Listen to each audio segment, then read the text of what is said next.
Hello friends, అందరికీ నమస్తే అండి. నేను గత కొన్ని రోజులుగా డిఎస్సి పోస్ట్పోన్ చేయాలని, ఏజ్ లిమిటేషన్ పెంచాలని, నార్మలైజేషన్ రద్దు చేయాలని నేను వీడియోలు చేస్తున్నానండి. అయితే నేను మొన్న విజయవాడలో జరిగిన ధర్నాకి డిఎస్సి పోస్ట్పోన్ గురించి, ఈ నార్మలైజేషన్ గురించి, వాటి గురించి వెళ్ళానండి. మాట్లాడాను కూడా నా వంతు నేను. ఈరోజు ఇప్పుడు ప్రతిపక్షాలు కానీ, ఇప్పుడున్న గవర్నమెంట్ ప్రజెంట్ ఫామ్లో ఉన్న గవర్నమెంట్ కానీ ఎవరూ మనకి సపోర్ట్ చేయలేదు. కానీ బీసీవై పార్టీ నుంచి రామచంద్ర యాదవ్ గారు మనకి సపోర్ట్గా వచ్చారండి. ఆయనకి నా హృదయపూర్వక నమస్కారం తెలియజేస్తున్నాను. సార్, ఇలాంటి వ్యక్తులు అరుదుగా ఉంటారండి. ఏదో లీడరు అంటే ఎలక్షన్లో ఓట్లు వేపించేసుకుని ఎలక్షన్లో వాగ్దానాలు చేసేసి పబ్బం గడుపుకోవడం కాదండి. పదవిలోకి వచ్చిన తర్వాత పదవిలో అంటే ఏరు దాటే వరకు ఏటి మల్లయ్య, ఏరు దాటిన తర్వాత బోడి మల్లయ్య అన్నట్టు కాకుండా ఆయన స్వార్థం లేకుండా మా కోసం వచ్చారండి. ఎండలో ఆయన ఎంత స్థాయి వ్యక్తో అందరికీ తెలుసు, కానీ మా కోసం దిగొచ్చారండి. చెప్తారు చూడండి, ఇప్పుడు సినిమాలో డైలాగ్ ఉందండి, అది సినిమాలో చెప్తారు కానీ బయట పాటించరు. కానీ ఈయన సినిమా కాదు, రియల్ హీరో అన్నట్టు ఈరోజు నాకు అర్థమైంది. ఇప్పటి వరకు నాకు తెలీదు, నేను నా కళ్ళతో చూశానండి. ఆయన మౌనంగానే ఎదగమని మొక్క నీకు చెబుతోంది, ఎదిగిన కొద్దీ ఒదగమని అర్థమందులో ఉంది అన్నట్టు ఆయన ఎంత ఎదిగినా ఎంత ఒదిగున్నారో ఈరోజు చూశానండి. ఆయన ఎదురుగుండా చూస్తేనే నాకు అర్థమైంది. ఆయన ముందు మాట్లాడే అవకాశం నాకు వచ్చింది. దానికి నేను చాలా సంతోషంతో, చాలా గర్వంగా ఉన్నాను. ఎందుకంటే ఈ కాలంలో ఊళ్ళో సర్పంచ్ అయితేనే మేమేదో సాధించేసాం అన్నట్టు కళ్ళు నెత్తిన పెట్టుకుని ఉంటున్నారండి ప్రస్తుత కాలంలో. అలాంటిది ఆయన స్థాయిని వదిలేసి కూడా మా కోసం వచ్చారు, డిఎస్సి వాళ్ళ గురించి వచ్చారు. అలాంటి ఆయన మీద బురద చల్లేస్తున్నారండి ఎంత ఈజీగా. ఏంటంటే ఎలా అంటే, ప్రభుత్వం నోటిఫికేషన్ వేస్తే ఇప్పుడు రామచంద్ర యాదవ్ గారు వచ్చి ఉద్యోగాలు ఇవ్వకుండా చేస్తుంది అని, ఇదెంతవరకు న్యాయం అండి? మేము టైం సరిపోదురా దేవుడా, మాకు పోస్ట్పోన్ చేయండి, 45 రోజులే టైం ఇచ్చారు, 90 రోజులు చేయండి అని మేము అడుగుతుంటే వచ్చిన ఆయన మీద కూడా బురద చల్లేస్తున్నారండి. మొన్న 2 రోజుల క్రితం మేము విజయవాడ ధర్నాకి వెళ్ళామండి. వెళ్తే సిపిఐ ఆఫీస్కి వెళ్ళామండి. నేను ఈరోజు మీడియాలో పొరపాటుగా నారాయణ అని చెప్పానండి. కాదు, సిపిఐ రాష్ట్ర అధ్యక్షులు రామకృష్ణ గారికి మా వినతి పత్రాలు అందజేశామండి. అందజేస్తే బుట్టదాఖలు చేసినట్టున్నారు. ఎందుకంటే ఈరోజు ప్రెస్ మీట్ పెట్టారండి. ఆయన చూశాను యూట్యూబ్లో నేను. ఆయన అందరి గురించి మాట్లాడుతున్నారు కానీ మా డిఎస్సి అభ్యర్థుల గురించి మాత్రం మాట్లాడలేదండి. అంటే మాకు అర్థమైందండి ఈరోజే, మా దగ్గర తీసుకున్నారు, ఏదో గిల్లి జోలపాడడం అంటారు కదండి, అలాగా. ఇంకా మా వల్ల ఇంకేమన్నా పెద్ద ధర్నాలు జరిగిపోతాయేమో, నోరు మూయిపిద్దాము అన్నట్టు, సరే ఆయనే గిల్లి వాళ్ళే జోలపాడినట్టుగా చేసి మా దగ్గర తీసుకున్నారు, బుట్టలో పడేశారు. ఇంకా మేము ఎవరికి ఇవ్వాలి సార్? నాకు ఇప్పటికీ అర్థం కావట్లేదు. ఇప్పుడు మా గురించి వచ్చిన వాళ్ళ మీద కూడా బురద ఎలా చల్లేస్తారండి? ఒకటి సార్, నేను ఇన్నిసార్లు అడుగుతున్నాను. ఇప్పుడు నేను మొన్న జూపూడి ప్రభాకర్ గారు కూడా ప్రెస్ మీట్ పెడతానని చెప్పారండి. గంట క్రితం పెట్టారు అంతే. ఇప్పుడు ఈరోజు పెట్టారు. ప్రతిపక్షంలో ఉన్న ఆయనకి బాధ్యత లేదా అండి? మా గురించి మాట్లాడాల్సిన బాధ్యత లేదా? మంద కృష్ణమాదిగ గారు మాట్లాడటం లేదండి. ఇప్పుడు ఎస్సీ ఎస్టీలకు అన్యాయం జరగట్లేదా అండి? మరి దీని గురించి ఎందుకు మాట్లాడటం లేదు? ఎస్సీ వర్గీకరణ కావాలన్న మీరు ఈరోజు ఎస్సీ ఎస్టీ వాళ్ళకి ఫ్రీ కోచింగ్ అని చెప్పి ప్రభుత్వం యొక్క విద్యాశాఖ మంత్రి వర్యుల యొక్క స్వదస్తూరితో సంతకంతో ఇచ్చిన దాన్ని తుంగలో తొక్కేశారండి. వాటికి ఏం చేస్తారు? వాటికి ఏం మాట్లాడరా సార్? అంటే రాజకీయంగానే ఉంటారు తప్ప స్వలాభమే చూస్తారా అందరూను? సార్, 90 రోజులు ఇస్తున్నారు. మే 15th వరకు కూడా అప్లికేషన్ పెట్టుకోవచ్చు అన్నారండి ఫ్రీ కోచింగ్కి. ఎస్సీ ఎస్టీ ఫ్రీ కోచింగ్కి అంటే మే 15 వరకు అప్లికేషన్ పెట్టుకోవాలన్నప్పుడు, జూన్ 6 నుంచి ఎగ్జామ్స్ అన్నప్పుడు ఎన్ని రోజులండి కోచింగ్ ఇచ్చారు? 90 రోజులు ఇచ్చినట్టేనా? అంటే 15 రోజులు కోచింగ్ ఇచ్చేసి మిగిలిన డబ్బులంతా గుటకాయ స్వాహానా అండి? అంటే నిరుద్యోగుల నెత్తి మీద కూడా సట్టుకోపం పెట్టేస్తారా మీరు? పెట్టేసి అవి కూడా వాడేసుకుంటారా? నాకు అర్థం కావట్లేదండి. మా బాధ ఎందుకు అర్థం కావట్లేదండి మీకు? మేమేం గవర్నమెంట్కి వ్యతిరేకం కాదండి. ఇప్పుడు పోస్ట్పోన్ చేయమనండి, అవకాశం ఇవ్వమనండి. సార్ మొన్న 15 రోజుల్లో పోయిందట సార్ ఒక ఆవిడ వచ్చి కన్నీళ్ళు పెట్టుకుందండి.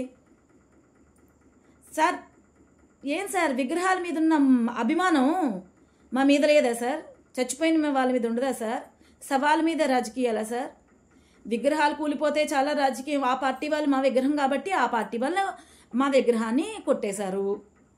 ఇలా చేస్తున్నారు. కానీ బ్రతుకులు చచ్చిపోతుంటే మరి వాళ్ళ గురించి లేదా సార్? ఒకటే సార్, మీరు అనొచ్చు 5 లక్షల అప్లికేషన్ వెళ్తే 16,000 కదా ఉద్యోగాలుని. 16,000 ఉద్యోగాలు వచ్చేది.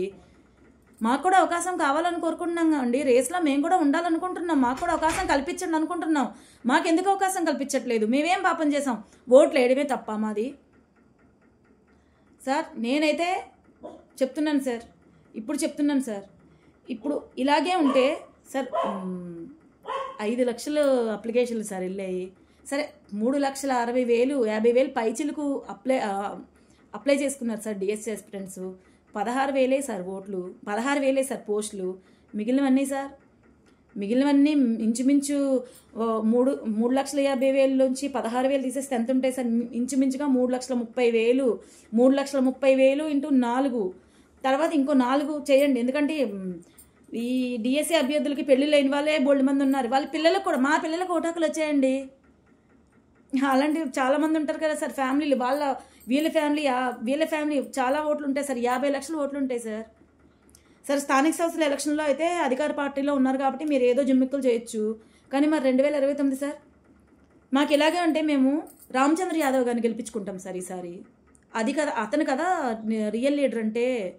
నిజమైన లీడర్ అంటే అతను సార్. నిజమైన హీరో అతను. సినిమాల్లో హీరోయిజం చూపించడం కాదండి, లేకపోతే ఆడవాళ్ళని ఏదో బెదిరించడం కాదండి హీరోయిజం అంటే. లేదంటే 4 కామెంట్లు పెట్టేసి ఆంటీ నువ్వు ఇలాగున్నావు అలాగున్నావు అని చెప్పడం కాదండి హీరోయిజం అంటే. నేనున్నానని సపోర్ట్ చేసేవాళ్ళండి హీరో అంటే. రియల్ హీరో సార్ ఆయన. నేను చెప్తున్నాను సార్, ఏమన్నా పెట్టుకోండి, కామెంట్స్ పెట్టుకునే వాళ్ళు పెట్టుకోండి సార్, నాకేమీ భయం లేదు. ఎన్నిసార్లు సార్ బెదిరిపోవడాలు? మేము ఎన్నిసార్లు బెదిరిపోవాలి? ఏంటి సార్ బెదిరిపోయేది? నాకు అర్థం కావట్లేదు. ఏ స్వార్థం లేకుండా నేను డిఎస్సి ఆస్పిరెంట్స్ గురించి నేను చేస్తున్న వీడియోస్. నేనేమి ఇప్పటికొచ్చి ఎవరు బెదిరించినా బెదిరిపోలేదు. డిఎస్సి వాళ్ళకి న్యాయం జరగాలని నేను పోరాడుతున్నా. ఎందుకంటే నేను కూడా ఒక డిఎస్సి ఆస్పిరెంట్ని. నాకు చెప్తున్నారు నీకు పని పాటు లేదా, నీ మాట వింటే కుక్కతోక పట్టుకుని గోదావరి ఈదినట్టే అని ఏదో కామెంట్లు పెడుతున్నారు. పట్టుకోవద్దు, నీకు ఇష్టం లేదా నా మాట వినొద్దు. మీకు ఇష్టం లేకుండా నా వీడియోలు చూడమని నేను చెప్పానా ఏంటి? ఈ వీడియో షేర్ చేయండి, లైక్ చేయండి, సబ్స్క్రైబ్ చేయండి అని నేను చెప్పానా ఎవరికన్నా? చెప్పలేదు కదా. కాలే కడుపుకు తెలుస్తుంది బాధ ఏంటో. ఊరికే 4 ఉంది కదా అని చెప్పి 4 ఇచ్చాడు కదా అని మాట్లాడేస్తే రేపొద్దున ఆ 4కే నీకు రివర్స్ అవుతుంది. 1,000 చూపించేటప్పుడు 3,000 నీ వైపే చూపిస్తాను, గుర్తుపెట్టుకో. నాకు కమెంట్లు ఈజీగా పెట్టేస్తున్నారు. ఒక్కొక్కడు ఎంత దూరంగా వెళ్తున్నా అంటే ఆంటీ గ్లామర్ పెంచుకుని వ్యూస్ పెంచుకోవడానికా? నేనేమి మేకప్ వేసుకోవట్లేదు. ఇది దేవుడిచ్చిన మేకప్. నీకు అర్థం కాదేమో, నువ్వు తెలుసుకో ఫస్ట్. నేనైతే అనుకోండి వ్యూస్ పెరిగితే నాకు మంచిదే. నేను వ్యూస్ గురించే చేస్తున్నాను అనుకోండి. ఎవరు ఏమైనా అనుకోండి, మురిగే కుక్కలు మురుగుతూనే ఉంటాయి, ఏనుగెళ్తుంటే బోల్డ్ కుక్కలు మురుగుతుంటాయి. వాటి గురించి నేను పట్టించుకోను. ఏమన్నా అనుకోండి. ఎందుకంటే సంస్కారం లేని వాళ్ళు, విజ్ఞత లేని వాళ్ళు ఏదో మాట్లాడతాడు. అదే సంస్కారహీనుల గురించి నేను పట్టించుకోను అసలు. నేనైతే చెప్తున్నాను, ఈరోజు మా గురించి ఆయన తరలొచ్చారు రామచంద్ర యాదవ్ గారు. ఆయన వెన్నంటే మేముంటాం. ఇప్పుడు చెప్తున్నాను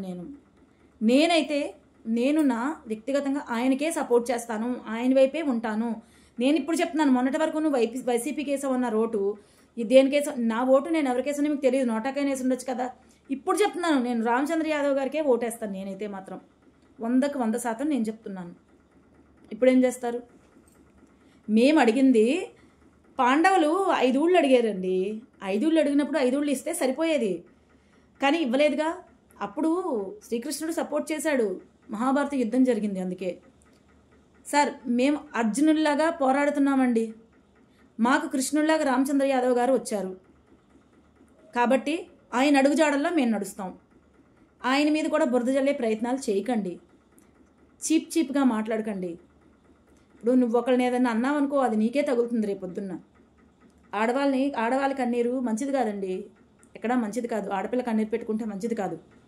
ఇప్పుడైనా మీకు అర్థమైతే సీఎం గారు, ఎడ్యుకేషన్ మినిస్టర్ గారు, డిప్యూటీ సీఎం గారు నోరు తెరిచి మాట్లాడి పోస్ట్పోన్ చేయండి ఎగ్జామ్. మా డిమాండ్స్ ఒప్పుకోండి. మేమేం డిమాండ్స్ పెట్టామండి? మేమేమన్నా మీ ఇంట్లో డబ్బులు తీసుకొచ్చి ఇమ్మంటున్నావా ఏంటి? మేమేమన్నా పంచమంటున్నావా ఏంటి? మీ సొంతం తీసుకెళ్ళి. నమస్కారం అండి. నేను ఎవరిని కించపరచాలని ఉద్దేశం నాకు లేదు, ఎవరి మనోభావాలు దెబ్బతీయాలని నాకు లేదు, ఆ ఉద్దేశం కాదు. నా బాధ నేను వీడియో చేశాను. తప్పేమైనా ఉంటే